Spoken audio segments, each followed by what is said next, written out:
ladies and gentlemen, give it up for Her Majesty the Queen, who's just touched down. Oh, yeah. Absolutely fantastic to have the Queen and Prince Philip in the country. They've always been huge fans of our work, and so it is great for us to have them. We are so honoured to have them here in the audience tonight. Yes, we put them in the royal box. Can we get a quick shot of them? Yes, it's the only box we could find, I'm afraid. I hope they're not too cramped in there, but fantastic to have them with us tonight. And what a wonderful welcome they've had. They arrived just a few hours ago, the very first people to be processed on shore under the new rules for dealing with unwelcome foreigners. And, well, once on shore, Canberra really rolled out the welcome mat for them, starting with the traditional exchange of gifts. Some beautiful native flowers for the Queen and a copy of the Andrew Bolt judgment for Prince Philip so that he knows what he can and can't say about Aborigines while he's in the country. Nice touch, nice touch. But it's not just Canberra. I mean, according to Channel 10, the whole country's got royal fever. Also around the city and around the country, people are starting to spruce up on their royal etiquette just in case the Queen happens to pass them by. Yes, and that's totally true. Like, it's great to see people practising, for instance, the proper royal way to describe Fergie. Bloody lying, skank, red-headed bitch. That is actually how she's officially referred to at the palace, so that guy will fit in very well with the Queen. Not everyone's getting into the spirit, though, sadly enough. Some naysayer Republicans reckon that the Queen is irrelevant, but I reckon on this trip she just adds so much to this country. You can be sure she'll have some impressive hats. It's all about the hats, and we've got a bit of a spoiler alert here. Here's some of the hats she'll be wearing on her Australian trip. You've got your classic fez. Yes, you've got your Dr. Zeus look she loves so much. And, of course, her trademark beer cap. Very good. Never goes anywhere without She it. doesn't. Now, while they're out here, the Queen and Prince Philip were hoping to see as much of the country as possible, but unfortunately they're booked on Qantas. So here's how the itinerary looks. Tomorrow, grounded in Canberra. Friday, grounded in Canberra. Saturday, Sunday, Monday, still grounded in Canberra. Tuesday, prepared to risk Jetstar just to get out of Canberra. Big call. Yeah, it's been a horror few weeks for Qantas, especially with the revelation on Monday that they lost a young boy who was travelling unaccompanied. Yeah, and I think this one might have been the baggage handler's fault because he later turned up inside a boogie board bag in Bali. Not again. This isn't a one-off either, losing children like this. I mean, I was at the airport the other day and noticed half the Qantas Children's Choir was sitting there lost in the unclaimed baggage area. Ridiculous. Elsewhere this week, the woes of the Labor government go from bad to worse as the fallout over their failed Malaysia solution led to some damaging cabinet leaks. Yeah, according to those leaks, Immigration Minister Chris Bowen actually argued strongly in favour for reopening Nauru, because we know what a big fan of that he's always been. So we know that Nauru is an ineffective option. Now we know it's an expensive one as well. Ineffective and expensive. I can't believe Gillard didn't go for that. Right on it. But in Labor's defence, so they weren't just pandering to racism by doing offshore processing. The Malaysia solution was just about trying to protect asylum seekers from drowning at sea. There is nothing humane about encouraging people to get on a boat and risk their life. Absolutely, Bowen is right. This country would never celebrate people getting on a boat and risking their lives. I mean, that just would not happen. Australia's newest hero, Jessica Watson. That's the answer, perhaps. I mean, that's how we can get the asylum seekers here welcome to the country. We just need to change their boat. Easy. Yeah, but look, the fact that the government couldn't pass that migration bill just shows how difficult it is to govern when you don't have the balance of power. It's a very complicated parliamentary structure. So what better way to explain it, we thought, than to turn once again to YouTube and their ever-informative cats.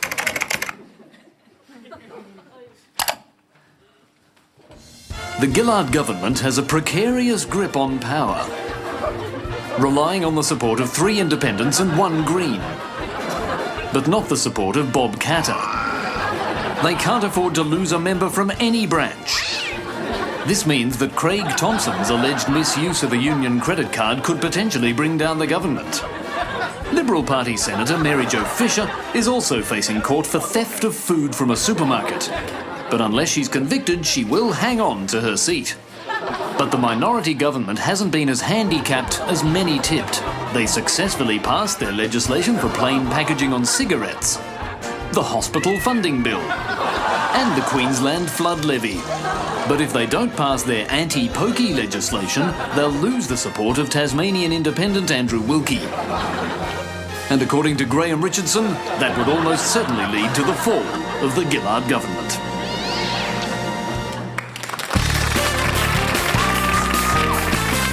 Sacha Baron Cohen.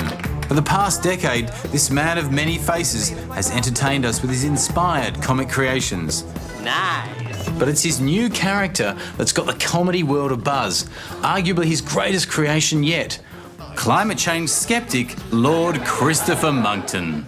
God knows how long he spends in the makeup chair, but I mean, I think it's because the character looks so ridiculous that he can get away with all that outrageous stuff, like the thing he did about putting all AIDS sufferers on an island. Because I suggested that people who got AIDS ought to be isolated so that people who hadn't got it wouldn't get it.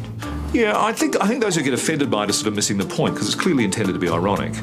Like in the same way that Borat sends up anti-Semitism, Monkton does the same thing about Hitler. It's a great setup of that sort of simplistic conservative thinking.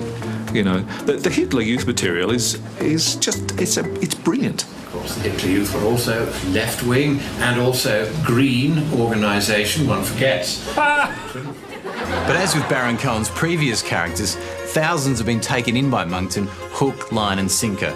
Top scientists have engaged in debate with him, believing him to be real. I thought I'd just answer the point. And the UK Parliament embarrassingly issued a letter to say that he isn't a member of the House of Lords.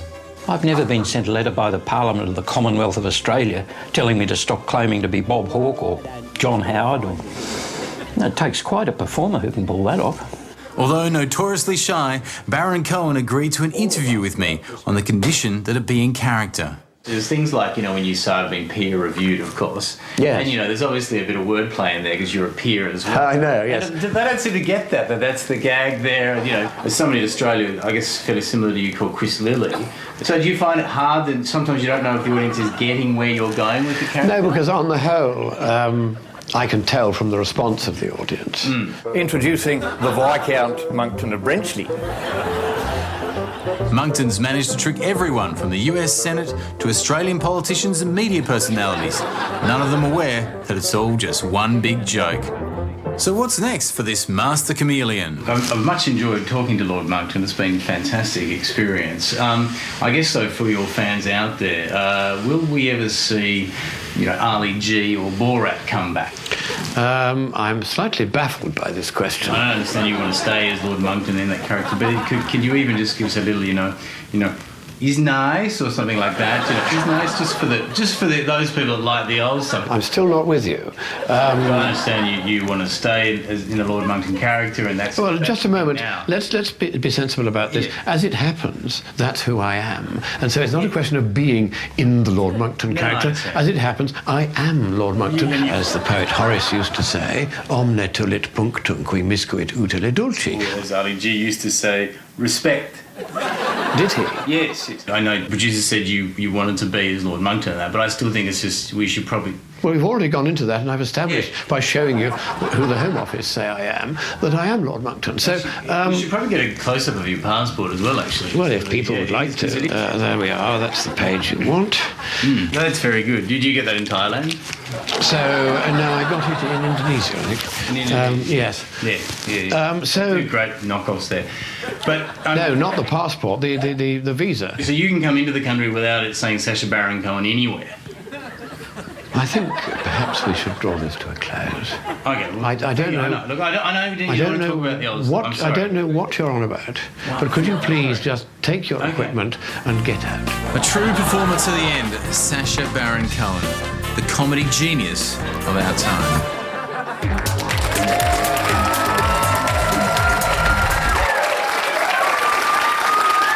Welcome to Inside the Wheel, and this week we're taking a step back to look at the increasingly rapid world of non-stop news. You got to feel sorry for journalists nowadays, I think. You got online news, 24-hour news, Twitter. They've just got to run faster and faster to churn out more and more news. More exclusives, more firsts. And it's hard to be first, isn't it? Especially when you're always walking around in slow motion. I mean, hurry up, Chris Barth. You've got to be first. So, how they come first? Well, one way is to rush out the story without confirming it's actually true. Just ask Colonel Gaddafi's son. At least you could, if he hadn't been killed on 5 separate occasions this year. Yes, the poor bloke. He was first killed on the 21st of March before following up with a second death on the 1st of May. And whoops-a-daisy, the hapless son was killed again on the 5th of August. How would you be? He got killed again on the 30th of August, and just when he was safely laid to rest, he was killed for the 5th time only yesterday. He must be turning in his many graves. I mean, it's like the John Farnham of Tripoli. You might also remember, though, the collar bomb case, when a poor girl had a fake bomb strapped to her neck by a man who broke into her home. Well, no, that's what really happened, Chaz. But when the story first broke, it was quite a different situation. It's believed a woman has strapped explosives to herself. Ah, she was a suicide bomber. And then an hour later, things hadn't improved much. The bomb squad negotiating with a woman threatening to blow up a Mossman home. So she was a suicide bomber threatening to blow up her own home. Well, look, like, they were slow to discover the fake collar bomb, and they were not going to make that mistake twice. 4 weeks later, news.com.au rushed to tell us of a man with collar bomb at Sydney court. See, the only problem was it turned out the man didn't have a bomb and he wasn't at the court. And on top of that... He hasn't been wearing a shirt for half the day. He didn't even have a collar. Yeah, which leaves us with a slightly less impressive story. A man at Sydney. But importantly, they did get that story first. Oh, they did. Another way that news outlets generate a lot of content quickly is by using Twitter as a source. Now, Twitter was the saving grace of this report about Leonardo DiCaprio dating an Australian model. Apparently, he is, quote, really into her. On his Twitter this morning, around 3 a.m. this morning, this was released. It's Animal Action Week, and this year we're focusing on the majestic wild elephant. So that latest tweet from Leonardo DiCaprio there really sheds no light whatsoever on this new love. What do you mean, shedding no light? We've finally found the truth out about Leo's new girlfriend. A good journalist will know who to follow on Twitter. Like ABC's 7:30 programme, who we discovered, this is true, only follow the finest news sources, such as Charlie Sheen. Ah, that explains Chris Uhlmann's odd new habit. Winning. Well, the main way that Aussie journalists can grab a huge amount of content very quickly is to nick it all from overseas newspapers. Yeah, you just cover it up with local references and you're fine. Like, for instance, in this story about the new iPhone, the LA Times wrote... A user in Los Angeles could say something like, I want to go to a college football game on Saturday. See, but the Sydney Morning Herald, they were clever. They localised it, so there was no way you could tell it was an American article. A user in Sydney could say something like, I want to go to a college football game on Saturday. Sydney people, they love their college football, don't they? It's as Aussie as apple pie. It's easy to fill a news site as long as you can find a reliable source to pinch your news from. And the most reliable source, I think, would have to be British tabloids. Oh, yeah, I am so glad that British tabloids are now a legitimate news source because they offer us all the very finest in health news. Jelly babies will contribute to your intake of fruit and veggies. Human interest stories. World's biggest boobs made me suicidal. And in world news. Guatemala pig alien born with mutant head. It's all Pulitzer-winning stuff. Mind you, Australian newspapers don't nick every British story because, for some reason, they haven't gotten to out-of-date pasties sold to young mum yet. Yeah, no, but they are close, because have a look at what the Herald Sun did publish in a fit of desperation in September. Gordon Ramsay's dwarf porn double Percy Foster dies in Bajadale. It turned out, seriously, it'd be a big story for them, so they should be very grateful to this themed journal they took it from, and it's written right there, the Sunday Sport. Yes, let's look at the original source of this report, the front page of the Sunday Sport, and you can see there it's not exactly the New York Times, but reputable, I'm sure. Look, here's another example of the pedigree of this fine periodical. My fella went down on me and found next door's missing kitten. Yes, this paper is the primary source for Melbourne's Herald Sun. Yeah, but it doesn't end there. Can we just go back to that first front page? We zoom into the date. You see, the 23rd of August, 24 days before the Herald Sun finally noticed this newsworthy gem. Not exactly first with that news. No, well, they had to check whether the dwarf was wearing a collar bomb. Yes.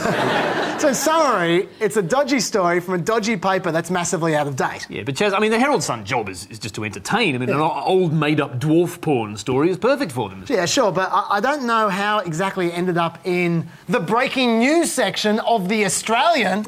It did indeed. So, congratulations to the people who advertise themselves as bringing you the real stories from the nation's leading journalists. More boats, more boats, more boats, more boats. The boats, boats, boats, stop the boats.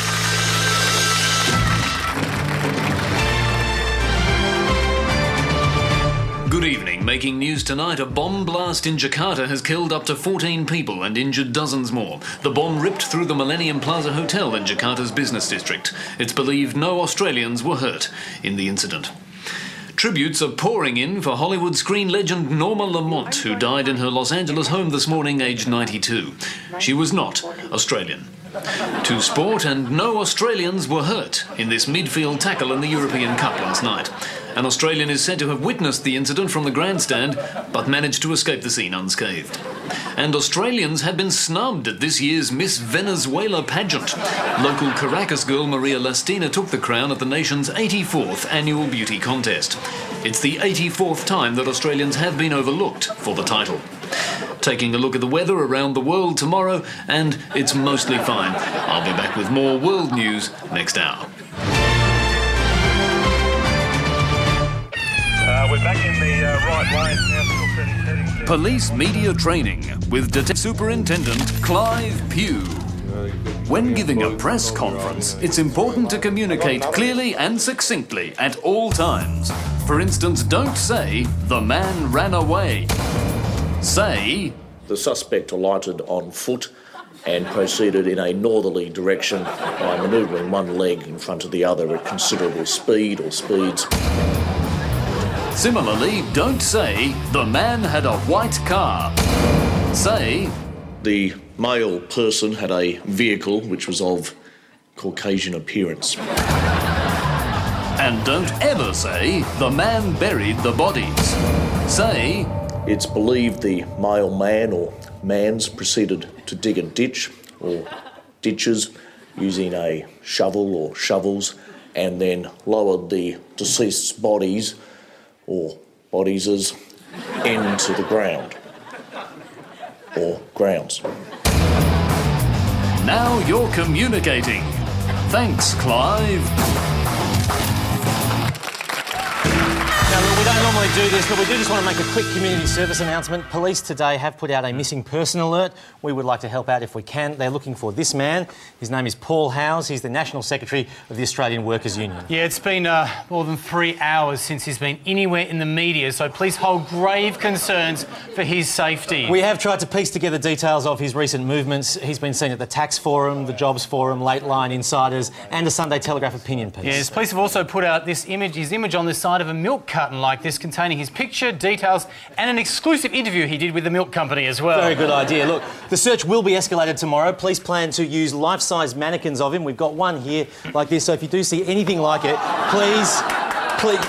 In real life, he's a little bit uglier and fatter than that, but do keep an eye out for him. And the real one never shuts up, but it looks a lot like that. If you see him, do not approach him, and whatever you do, do not take him to the media, okay? Keep the cameras off him, all right? Let's go to something else. See ya.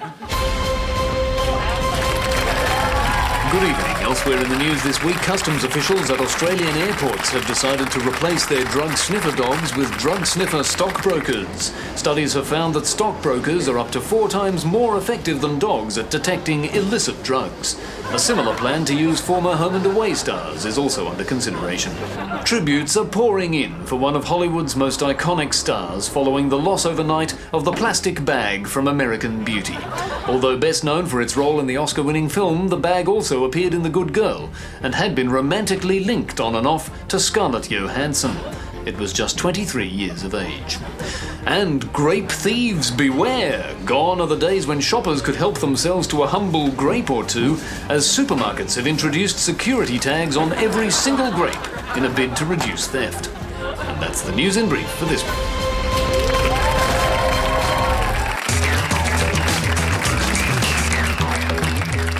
Royals. The English monarchy was invented in 774 for the purpose of keeping ye olde gossip media busy.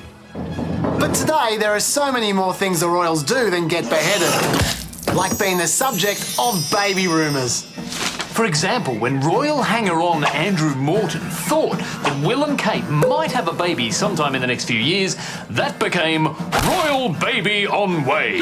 And when a random person said, Kate called Will to tell him she was pregnant, and Will and Kate denied it, that became Wills and Kate twin shock. But what's the truth? The only way to find out is to ask the two people who would know for sure. These psychic twins.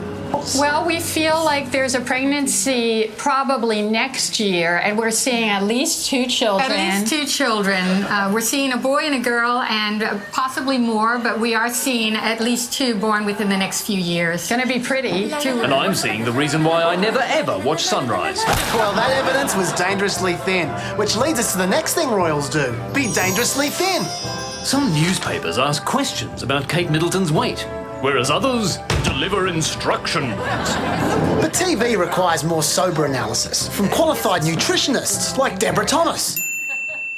She's starting to look at that lollipop look, that big head on the very, very slim body. Well, if you look at the arms, Kate's arm looks very slim compared to Nicole. Instead of calling her weighty Katie, now they're calling her wafy Katie. Deborah's even discovered a special kind of thinness that becomes more extreme overseas. She's slim, but she's even slimmer in the US. But fear not, because Deborah knows an amazing secret. Apparently when she sits down to dinner, she does eat. You know, people say that they see her eating. Thank God, she eats!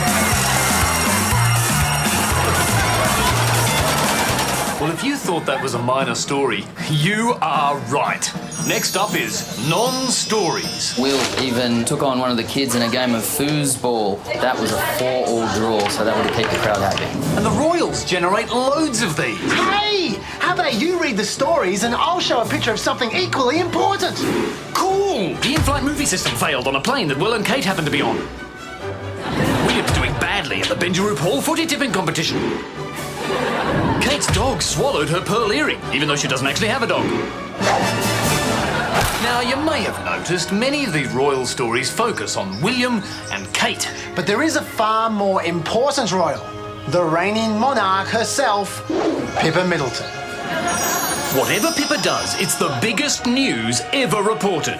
Pippa wearing sunglasses. Pippa standing next to a pigeon. Pippa incurring a parking fine. No wonder that was the #1 most read story at the Herald Sun. Congratulations, readers. But then, tragedy struck. Out of the 50,000 odd photos taken of Pippa daily, one of them was unflattering. Okay, some of my grubby paparazzi friends across the pond say, yeah, Pippa could be crumbling under the strain. You know, she's been looking a little puffy, not quite as kept up. I'm not saying she's no longer a shining star. I'm just saying the star could be a little diminished. And that reporter, Richard Reed, should know. He's puffy, not kept up, and diminished as all hell. Okay, we've covered Kate, William, and Pippa. But there is one more member of the royal family that outshines all others. Pippa's ass. Pippa's bum has definitely caused a stir in Australia. Her bottom is in perfect harmony with the rest of her body. It's very perky. It's an ass so special it even has a life of its own. Pippa turns 28 and her rear has a party. And what a party it was, joined by all of its ass friends. And Richard Reed fit in perfectly. But it's not all positive. Just like the moon landing and September 11. Pippa's ass has been accused of being faked. There's photos of her in jeans, just getting around, and they're saying she's got quite a flat bum. But then where you see her in the wedding outfit, see here, when she's actually moving, it looks like it's a fuller tush. Good work, Ace. Once again, a #1 most read story. And that's how to cover the royals. So while the Queen's in Australia this week, here's what you can expect to see. A queen who's too thin. Expecting a baby, doing badly in the Benjaroo Hall footy tipping competition, and has a great ass, which sadly is fake. To Amelia Adams. Now, Amelia, were any Australians injured in the quake? Ah, yes. That is just about it for another week. Before we go, the Walkley Award nominations were announced this week. The Walkley's been Australia's major awards night for journalism, and there seems to be a bit of confusion in the media about which news organisations dominated the nominations. Yeah, it was interesting. This, according to the ABC scored very well in the Walkley nominations. Yeah, but over at the Herald, they believe that Herald journalism leads the nominations. Interesting. At the Age, little different view there. They think that the Age has dominated the Walkley nominations. It's funny that, isn't it? And over in the UK, the Sunday Sport went with Laurie Oak's dwarf porn double inserts Walkley gong up badger. And they were closest to the truth. It will be interesting to hear Laurie talk about that at the Ollie Lecture on Friday. Now, to catch up on any Hamster episodes this season, please visit our website at abc.net.au/hamsterwheel. And keep those tip-offs rolling in as well. We did get a great one this week asking, hey guys, I don't suppose there's any jobs at the ABC. That's from G. Negus. Right. So until we next step inside the cage, thank you so much for watching, and God save the Queen.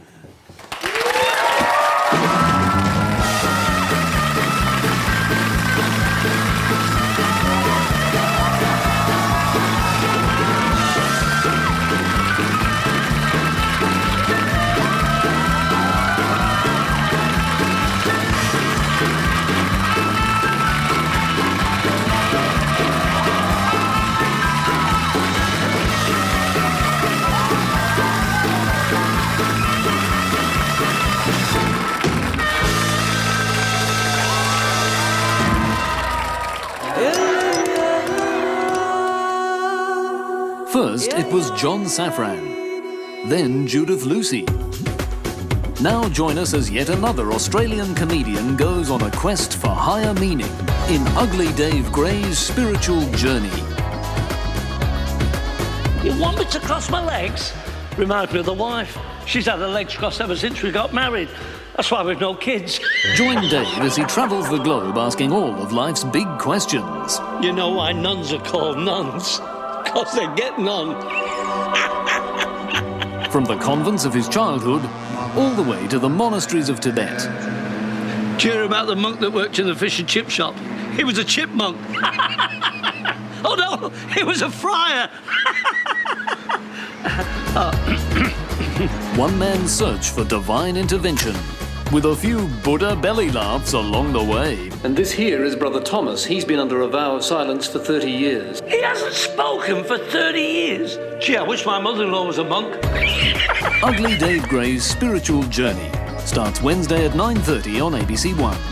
My mother-in-law's been living with us for the last 20 years, which is only fair. It's her house. Oh, for God's sake. He spoke.